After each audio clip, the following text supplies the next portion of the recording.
next comedian for the evening is a young man who's went out of the semifinals this week in the Arizona's Funniest Comedian Contest, and you guys will enjoy it very much. Mason Pipes.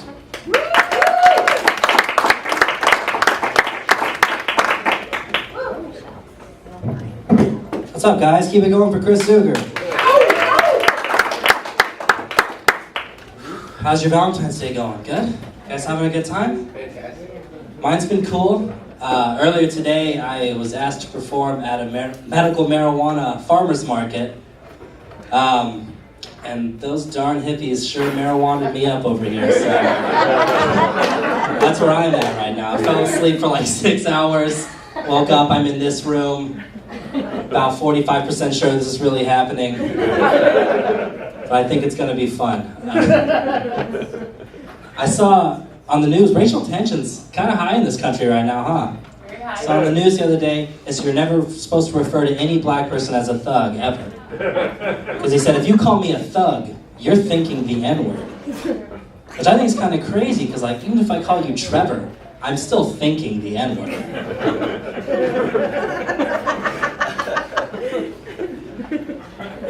It's a new year, it's a new me, guys. I'm trying to work out a little bit. Get rid of some of this baby fat. It's like no matter how hard I try, I just cannot stop eating babies. Dumbest joke I have, I'll do it every time. Wrote that joke in the shower. Write a lot of material in the shower. Something about looking down at my naked body reminds me I should at least be funny. I don't actually consider myself that out of shape of a person, but I have had a doctor shriek before at the sight of me naked. And in all fairness, she was probably surprised I knew where she lived. Like you said, my name is Mason Pipes. 22. I still live at home in my parents' house. Thank you. It's really more just my mom's house now, because her and my stepdad split up. Which doesn't really feel like a big deal to me. I think losing a stepdad feels about the same as losing a dog. Not like a good dog, like a dog that shits in your room and then goes and humps your mother.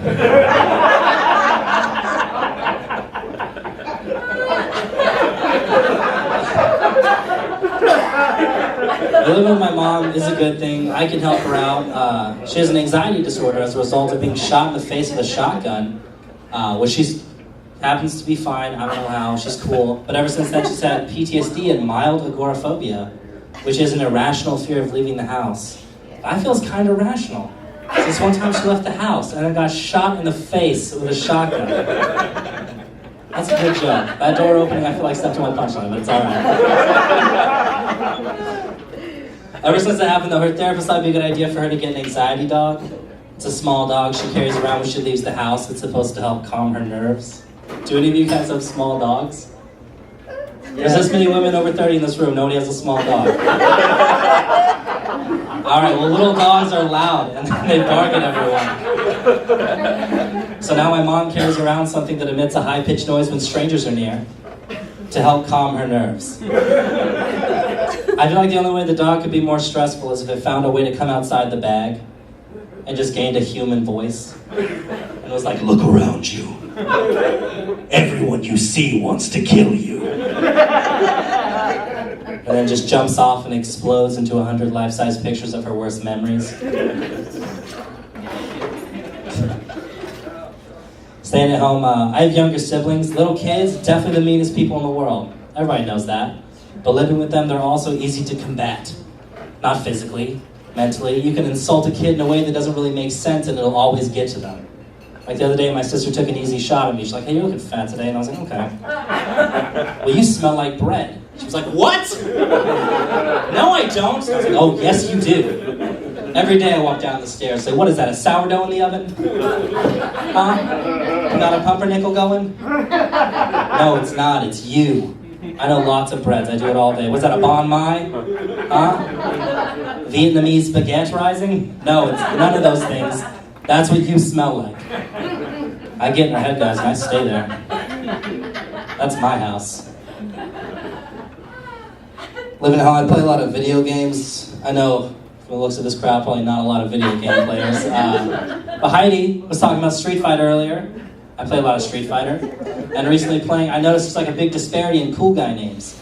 Like you go through and fight people named Ryu and Balrog and Bison. And I got to the end of the game and the main bad guy's name was just Seth. Like the least intimidating human name. Like, what's Seth gonna do? Ask me to sign his yearbook to death? The only time someone named Seth has caused anyone physical harm is like hitting them with his Jeep Wrangler because his flip-flop got caught under the brake pedal. He was on his way to go see Dave Matthews do an acoustic set somewhere. That's a Dave Matthews joke in 2015. Only comedian here tonight that's gonna give you that. Another video game thing.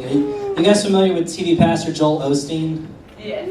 If you're not, he is a TV pastor. And I was playing Halo the other day, and there was a guy on the other team whose name was Joel_Osteen. And I was like, oh shit. I can't be sure this is the same guy, but he did call me a faggot like 86 times, so it's on me. I had a friend over the other day, and I asked him if he wanted to play that same game. He was like, I don't play that game. It's not realistic enough. I was like, I don't play video games for it to be realistic. Okay? If my games were realistic, it would be like Telemarketer, Chronic Masturbator, Home Alone. Not the cool one with Macaulay Culkin throwing paint cans at Joe Pesci. It would be me alone in my room watching River Monsters, spilling microwave chili on my bare chest. Press A to wipe it up with a paper towel. Press B to wipe it up with your finger and stick it in your mouth. And it is always B.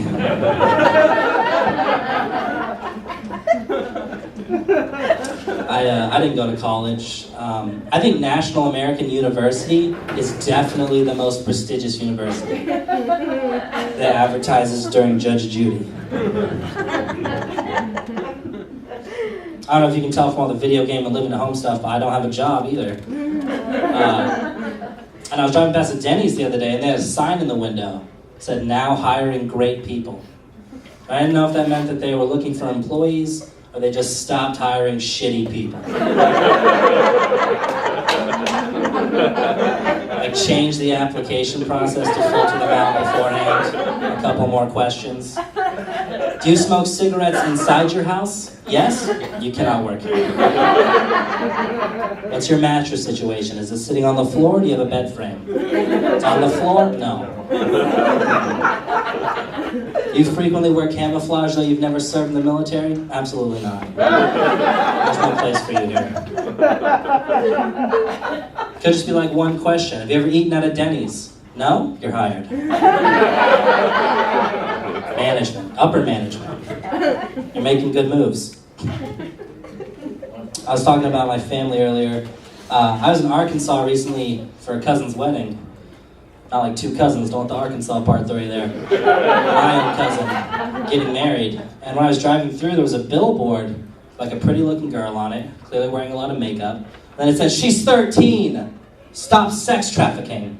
And I was like, damn, that's an aggressive billboard. But really, like, they're trying to make you feel like a perv, like you thought that girl was hot, didn't you? Well, guess what? She's 13, and you've now somehow supported sex trafficking. But really, the perv is the guy who put up the billboard. So he had to go through a stack of pictures of 13-year-old girls until he got to one where he was like, yes. This is the billboard. This is how we're going to get them. I'll need a couple copies of that, wallet size. Speaking of weddings, did you guys ever watch wrestling in the 90s? You guys know who Stone Cold Steve Austin is? Yeah. Stone Cold Steve Austin recently came out and supported gay marriage. Not a stance I'd expect him to take.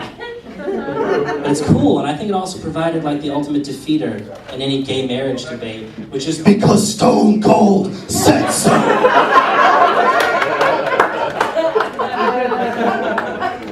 Mr. Stone Cold, what about Leviticus 3:7? What about Austin 3:16? Says I just whooped your ass. I'm glad we got a wrestling crowd. Sometimes it doesn't go over. My cousin who got married, I don't know, it's so weird. She was like super religious, she was homeschooled and everything, and her fiance never even held hands until they were at the altar. That's crazy, right? Yeah. Because they're gonna go have sex right after that. That's a big jump. I feel like that's like taking a kid who's like never had sugar before, and then you give him like a cheesecake, pour some Mountain Dew on it, and then just like fuck it into him. You know?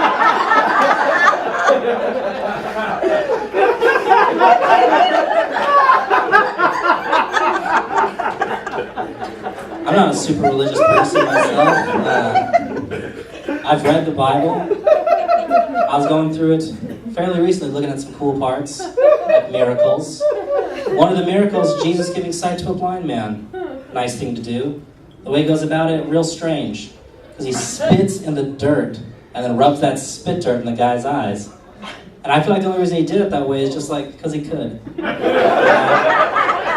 Because he could have just walked up and been like, hey, I'm Jesus, have some sight. But instead, he made him like ask for it, like, Jesus, can I please have some sight? He's like, yeah, you can have some sight.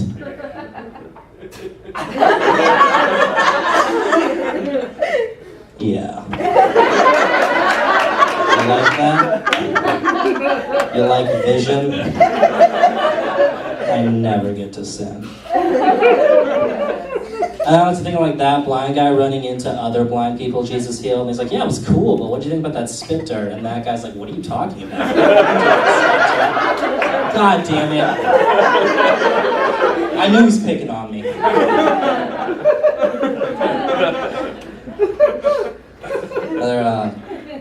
There was a show. Did you guys ever see Snake Salvation?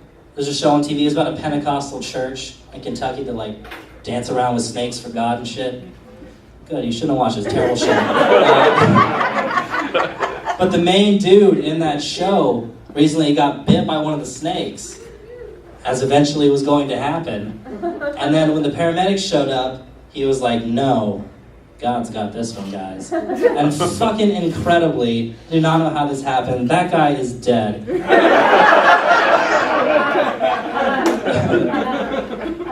If a guy who plays with snakes for God can get killed by a snake, I don't know, it seems pretty divine. That's restoring my faith. It's not like I think like science is always right or whatever. Alchemy happened. Remember alchemy? Main goal of alchemy was like to turn lead into gold. Okay, that was like the Stanley Cup of alchemy. And I like to think of like the guy who heard that they were gonna do that and thought he was getting like an insider tip, and then just invested heavily into lead, you know? Everything he had. Like 5 years later, his wife comes down the stairs. They're taking the house away. She's like, come on, just get rid of some of this. He's sitting on a black throne of lead. Already poisoned at this point. Come to worship, have you? Just mad from lead poisoning. She's like, please, just sell some of it. Make some paint, we can paint the crib. Lead paint, they didn't know. They didn't know, it was the 1500s or something like that. I did not go to college. Enough of that, silly. Do you guys know Al-Qaeda, the terrorist group, has a magazine that you can subscribe to? Like a real physical magazine, and it's called Inspire. That is truth. Inspire is the name of Al-Qaeda magazine. Like, think of what the table of contents for Inspire looks like. Like page 5, how to target and destroy the infidel. Page 10, how to incorporate more wicker into your garden patio. Page 10, how to avoid drone strikes. Page 15, how to make candles out of household items. Oh, it's coming along.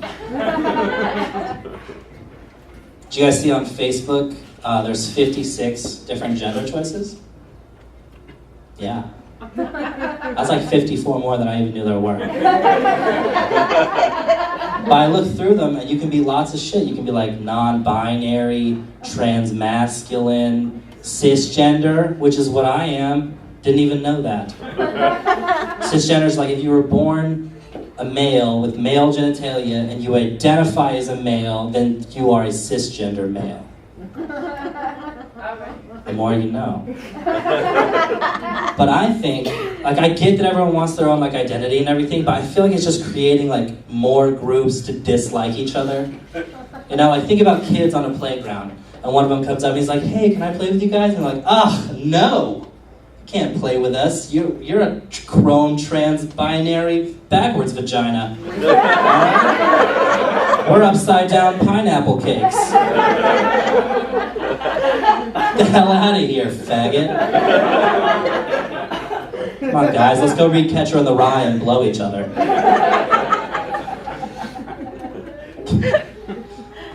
Talking about school. I'm so high right now, I'm so sorry.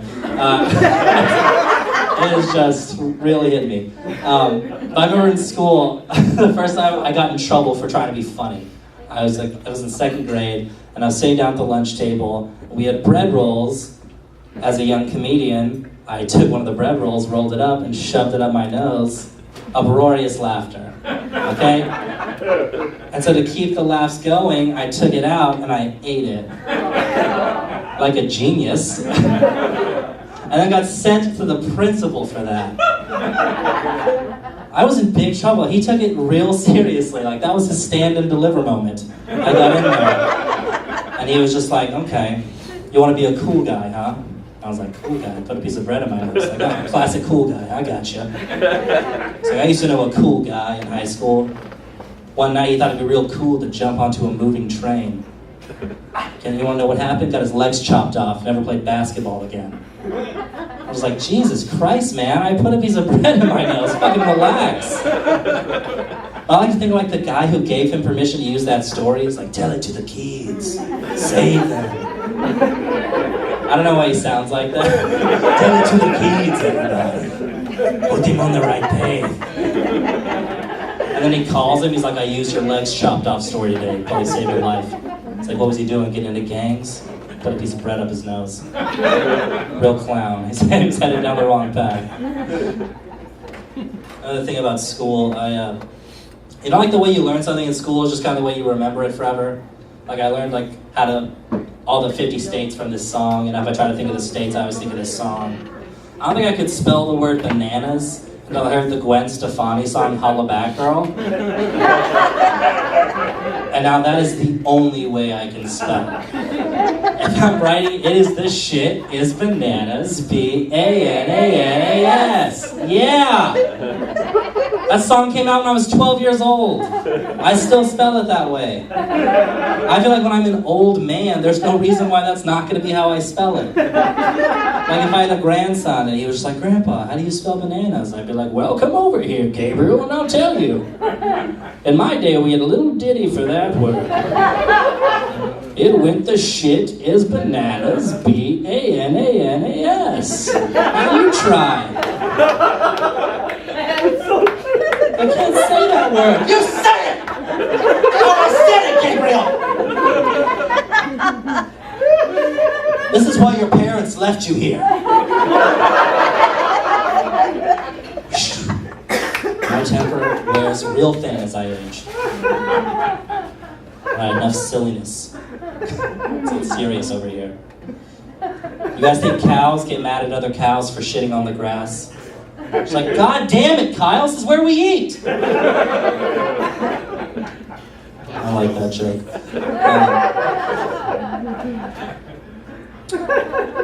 I told you earlier I had a stepdad. Before that, I even had a real dad.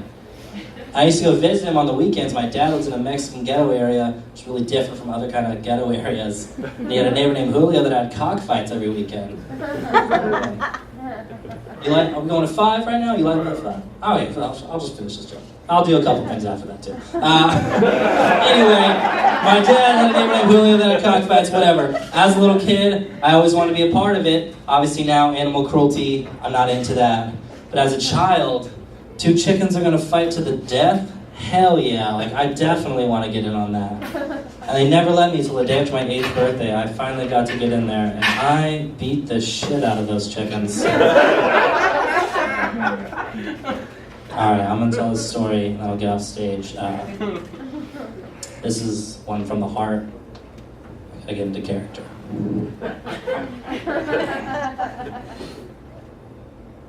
It was a cool fall morning in northeast Texas.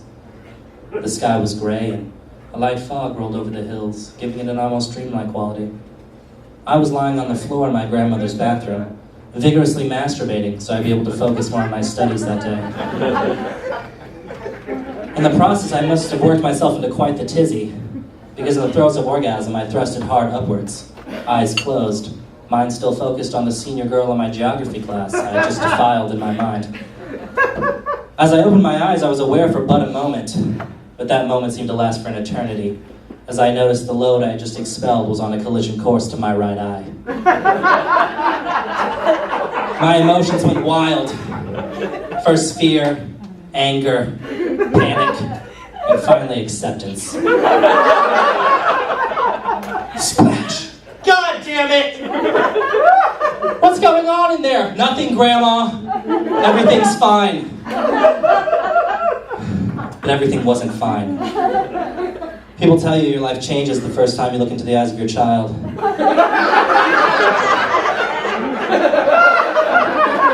But no one tells you what happens the first time you get an eye full of 1,000,000 of your unborn children. First off, it burns. But not as bad as you think. And secondly, you learn you'd rather tell your friends you got pink eye than let them know you came on your own face. And lastly, and most importantly, you learn that even though possibly the worst thing that could happen just happened, it hasn't deterred you at all from masturbating again in the near future.